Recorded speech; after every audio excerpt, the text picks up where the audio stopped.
ನಮಸ್ಕಾರ ಗೆಳೆಯರೆ, ನೀವು ನೋಡ್ತಾ ಇದ್ದೀರಾ ಹಳ್ಳಿಯ ಯೂಟ್ಯೂಬ್ ಚಾನಲ್. ಆತ್ಮೀಯ ಗೆಳೆಯರೆ, ಇವತ್ತಿನ ಈ ವಿಡಿಯೋದಲ್ಲಿ ಶಿಕ್ಷಣವನ್ನು ಮುಂದುವರಿಸಲು ಹಣಕಾಸಿನ ತೊಂದರೆಯನ್ನು ಅನುಭವಿಸುತ್ತಿರುವಂತಹ ಬಡ ಪ್ರತಿಭಾವಂತ ವಿದ್ಯಾರ್ಥಿಗಳಿಗೋಸ್ಕರ ಇನ್ಫೋಸಿಸ್ ಕಂಪನಿಯು ವಿದ್ಯಾರ್ಥಿ ವೇತನವನ್ನು ನೀಡ್ತಾ ಇದೆ.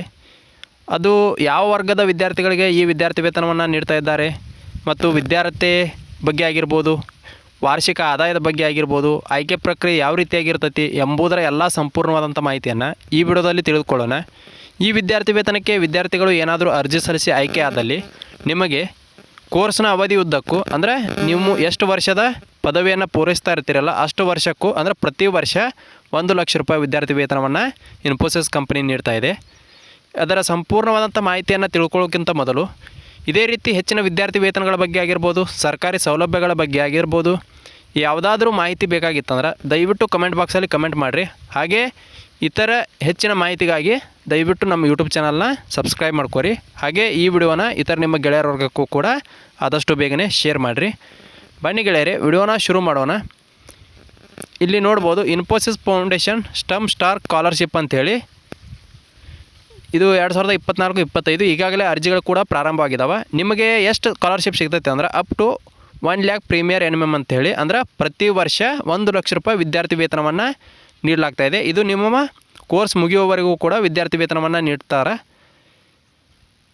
ಇದಕ್ಕೆ ಅರ್ಜಿ ಸಲ್ಲಿಸಲು ಕೊನೆಯ ದಿನಾಂಕ ಮೊದಲೇ ಹೇಳಿಬಿಡ್ತೀನಿ ನೋಡಿರಿ. ಅರ್ಜಿ ಸಲ್ಲಿಸಲು ಕೊನೆಯ ದಿನಾಂಕ ಸೆಪ್ಟೆಂಬರ್ 15, 2024 ಕೊನೆಯ ದಿನಾಂಕ ಆಗಿರ್ತೈತಿ. ಅಂದ್ರೆ ಮುಂದಿನ ತಿಂಗಳು 15ನೇ ತಾರೀಕು ಅರ್ಜಿ ಸಲ್ಲಿಸಲು ಕೊನೆಯ ದಿನ ಆಗಿರ್ತೈತಿ. ಅರ್ಜಿ ಸಲ್ಲಿಸಲು ಅರ್ಜಿದಾರರು ಭಾರತದ ನಾಗರಿಕರಾಗಿರಬೇಕು. ಈ ವಿದ್ಯಾರ್ಥಿ ವೇತನವನ್ನು ಮಹಿಳೆಯರಿಗೆ ಮಾತ್ರ ನೀಡ್ತಾ ಇದ್ದಾರೆ. ಅಂದರೆ ಮಹಿಳಾ ವಿದ್ಯಾರ್ಥಿಗಳು ಈ ವಿದ್ಯಾರ್ಥಿ ವೇತನಕ್ಕೆ ಅರ್ಜಿ ಸಲ್ಲಿಸಲು ಅರ್ಹರಿರ್ತೀರಿ. ನೀವು 4 ವರ್ಷದ ಪದವಿ ಪೂರ್ವ ಕೋರ್ಸನ್ನು ಓದ್ತಾ ಇರಬೇಕಾಗತ್ತೆ. ಅಂದರೆ ಪದವಿಯನ್ನು ಓದುತ್ತಿರುವಂತಹ ವಿದ್ಯಾರ್ಥಿಗಳು, ಅಂದರೆ ವಿದ್ಯಾರ್ಥಿನಿಯರು ಈ ವಿದ್ಯಾರ್ಥಿ ವೇತನಕ್ಕೆ ಅರ್ಜಿ ಸಲ್ಲಿಸಲು ಅರ್ಹರಿರ್ತೀರಿ. ಕೋರ್ಸ್ನಲ್ಲಿ ಅಂದರೆ ಪದವಿಯಲ್ಲಿ ನೀವು ಇಂಜಿನಿಯರಿಂಗ್ ಆಗಿರ್ಬೋದು, ಮೆಡಿಸನ್ ಅಂದರೆ MBBS ಆಗಿರ್ಬೋದು, ಮತ್ತು ಇತರ ಸಂಬಂಧಿಸಿದ BA ಆಗಿರ್ಬೋದು, BCom ಆಗಿರ್ಬೋದು, BSc ಆಗಿರ್ಬೋದು, ಯಾವುದೇ ಪದವಿಯನ್ನು ಓದ್ತಾ ಇದ್ದರೂ ಕೂಡ ನೀವು ಈ ವಿದ್ಯಾರ್ಥಿ ವೇತನಕ್ಕೆ ಅರ್ಜಿಯನ್ನು ಸಲ್ಲಿಸಲು ಅರ್ಹರಿರ್ತೀರಿ. ಜೊತೆಗೆ ನೀವು ಮೊದಲ ವರ್ಷಕ್ಕೆ ದಾಖಲಾಗಿರ್ಬೇಕು. ಅಂದರೆ ಈ ವರ್ಷ, ಅಂದರೆ ಹೋದ ವರ್ಷ ಯಾರು 12ನೇ ತರಗತಿಯನ್ನು ಮುಗಿಸಿದ್ದೀರಲ್ಲ ಅಂಥವರು ಈ ವರ್ಷ ಮೊದಲ ವರ್ಷಕ್ಕೆ ಯಾರು ಅಧ್ಯಯನಕ್ಕೆ ದಾಖಲಾಗಿರ್ತೀರಲ್ಲ, BA, BCom, BSc, ಇಂಜಿನಿಯರಿಂಗ್ ಆಗಿರ್ಬೋದು, ಮೆಡಿಸನ್ ಆಗಿರ್ಬೋದು, ಯಾವುದೇ ಕೋರ್ಸ್ಗಳನ್ನು ಅನುಸರಿಸ್ತಾ ಇದ್ದರೂ ಕೂಡ, ಅಂದರೆ ಓದ್ತಾ ಇದ್ದರೂ ಕೂಡ ನೀವು ಈ ವಿದ್ಯಾರ್ಥಿ ವೇತನಕ್ಕೆ ಅರ್ಜಿ ಸಲ್ಲಿಸಲು ಅರ್ಹರಿರ್ತೀರಿ. ಮತ್ತು ನೀವು ಗುರುತಿಸಲಾದ ಕಾಲೇಜುಗಳಲ್ಲಿ ಪ್ರವೇಶವನ್ನು ಪಡೆದಿರಬೇಕಾಗತ್ತೆ. ಅಂದರೆ ಈಗಾಗಲೇ ಯಾರು ಪ್ರವೇಶವನ್ನು ಪಡೆದಿರ್ತೀರಲ್ಲ ಅಂಥವ್ರು ಮಾತ್ರ ಈ ವಿದ್ಯಾರ್ಥಿ ವೇತನಕ್ಕೆ ಅರ್ಜಿ ಸಲ್ಲಿಸಲು ಅರ್ಹರಿರ್ತೀರಿ. ಜೊತೆಗೆ ನೀವು 12ನೇ ತರಗತಿಯನ್ನು ಪೂರ್ಣಗೊಳಿಸಿರಬೇಕು. ನಿಮ್ಗೆ ಗೊತ್ತೇ ಇರುತ್ತೆ, ಪದವಿಯನ್ನು ಓದ್ತಾ ಇರುವಂಥವ್ರು ಕಡ್ಡಾಯವಾಗಿ 12ನೇ ತರಗತಿಯನ್ನು ಪೂರ್ಣಗೊಳಿಸೇ ಇರ್ತೀರಿ. ಅದರ ಜೊತೆಗೆ ಕೋರ್ಸ್ ಪೂರ್ಣಗೊಳ್ಳುವವರೆಗೂ, ಅಂದರೆ ಇಂಜಿನಿಯರಿಂಗ್ ಮತ್ತು ಸಂಬಂಧಿಸಿದ ಕೋರ್ಸ್ಗಳಲ್ಲಿ ಕನಿಷ್ಠ 7 CGPA, ಅಂದರೆ ಅಲ್ಲಿ 7% CGPAಯನ್ನು ಪಡೆದಿರಬೇಕಾಗತ್ತೆ.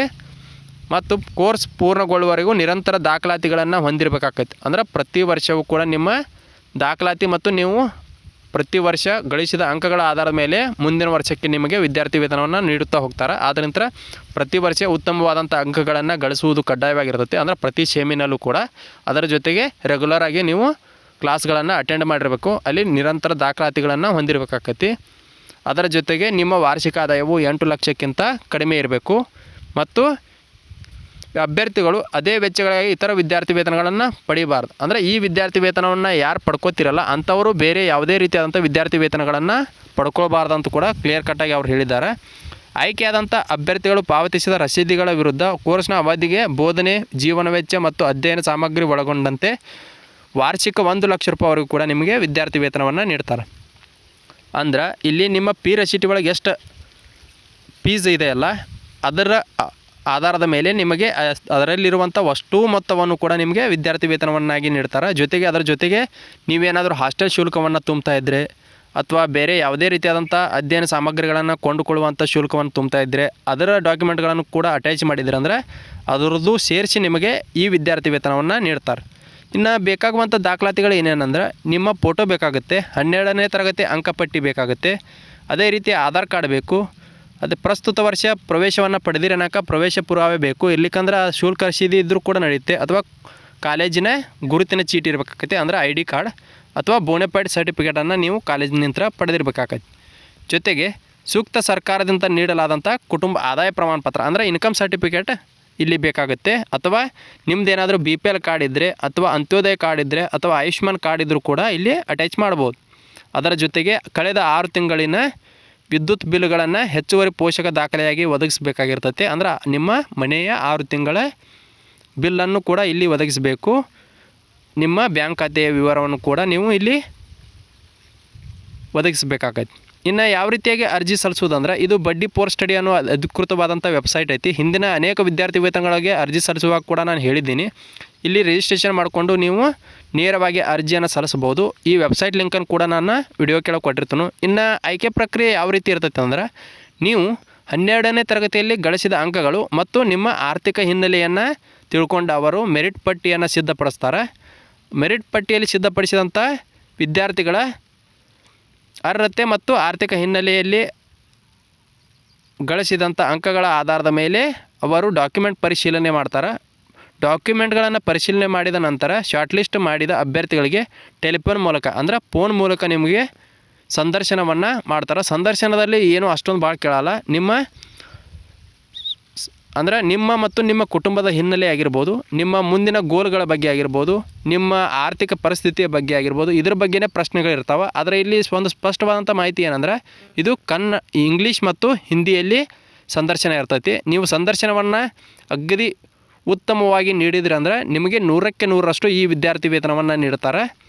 ಅನಂತರ ಇನ್ಫೋಸಿಸ್ ಫೌಂಡೇಶನಿಂದ ಅಂತಿಮ ದೃಢೀಕರಣ ಆಗಿ ನಿಮಗೆ ನೇರವಾಗಿ ನಿಮ್ಮ ಬ್ಯಾಂಕ್ ಖಾತೆಗಳಿಗೆ ವಿದ್ಯಾರ್ಥಿ ವೇತನವನ್ನು ನೀಡ್ತಾರೆ.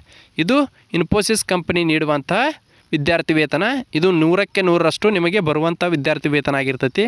ಆದ್ದರಿಂದ ಯಾವ ವಿದ್ಯಾರ್ಥಿಯೂ ಕೂಡ ಈ ವಿದ್ಯಾರ್ಥಿ ವೇತನವನ್ನು ಮಿಸ್ ಮಾಡ್ಕೋಕೆ ಹೋಗಬೇಡ್ರಿ.